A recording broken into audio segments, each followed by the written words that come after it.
Puff the magic dragon lived by the sea, and frolicked in the autumn mist in a land called Honolulu.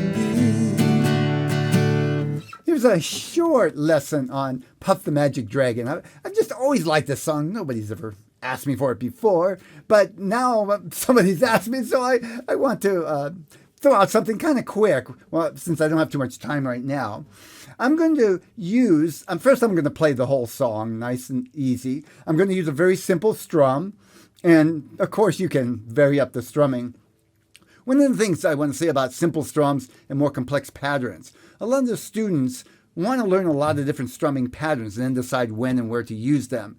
But I found that they get in trouble because they're so concentrated on trying to remember different patterns, they lose some of the subtlety of the strum. I would rather start with kind of simple strums and learn how to do subtleties. For instance, hitting lower strings and high strings. So here's an example. Down, down, up, down, up, down, up. Very simple strum. But sounds good, and it's very useful with varying the low strings and high strings. Down, down, up.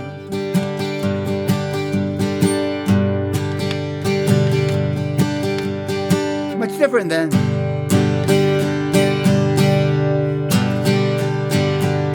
or any variation of that. So that's just a hint of where I'm going with this simple strumming pattern.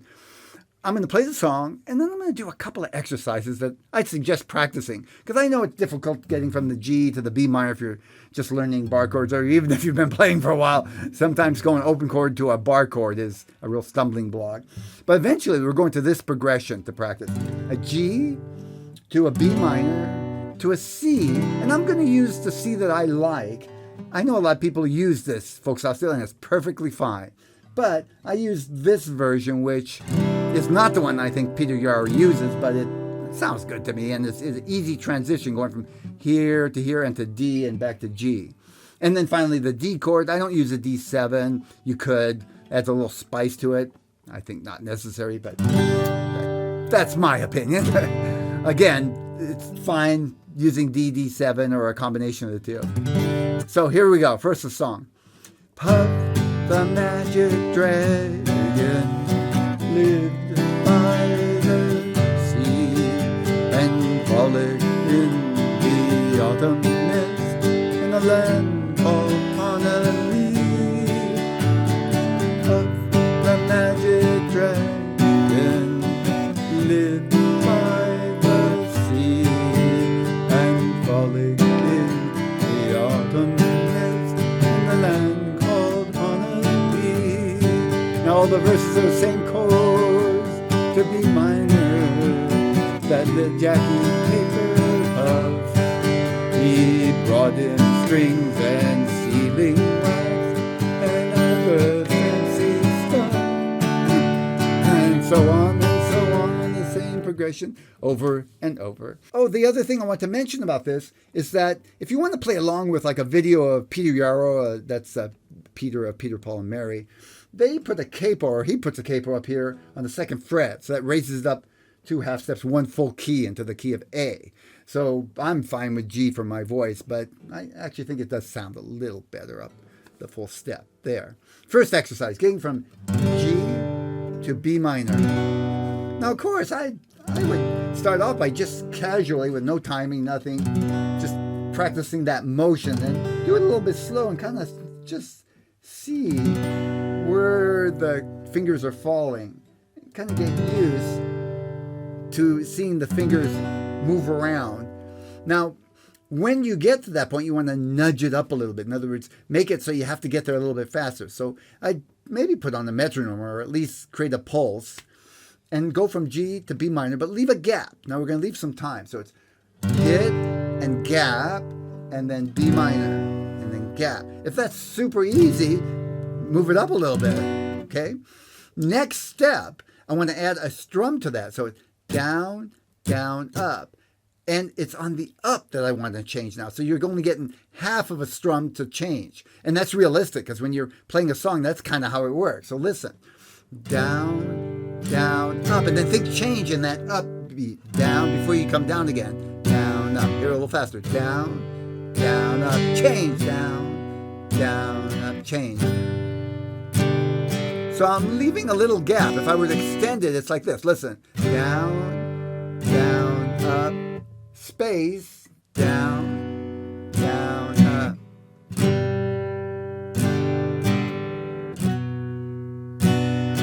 You know, when you're actually strumming the song, you don't really hear that. Listen. Doesn't sound bad. I'm leaving a little gap between when I change from one chord to the other. Okay, so that'll get you probably pretty good. You know, go as fast as you need to make it challenging, but till you can get from G to B minor. Then extend that exercise. We're going to go from there, the B minor, to the C, and then finally to the D. That's a standard progression, by the way. It's called a 1, 3, 4, 5 progression. It's not as common as some of them. It's sort of like the next rung of standard common progressions. So you might want to start the same way. Gap, gap, gap, gap, gap, gap, and so on. And then up it, down, up a change, down, a change, down, and change, change. I'm changing on the upbeat, change. And now another exercise, it doesn't have to go in this order that I like to do with students, is to just hit the bass note and then strum. Because you want to get the habit of going for the bass notes first. That little teeny fraction of a second sometimes that's all you need to play the chord. I call it from the bottom up. So I want to hit the G bass note, strum. Now I'm going to hit the B minor bass note. And you see, I actually have some time before I have to press the rest of the chord. Bass note. Now C, watch. And D. I got a lot of time because it's an open note. G.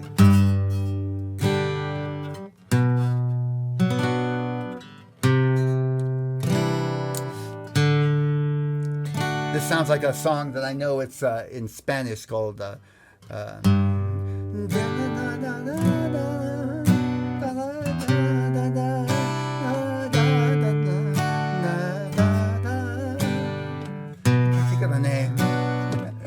That's a pretty progression.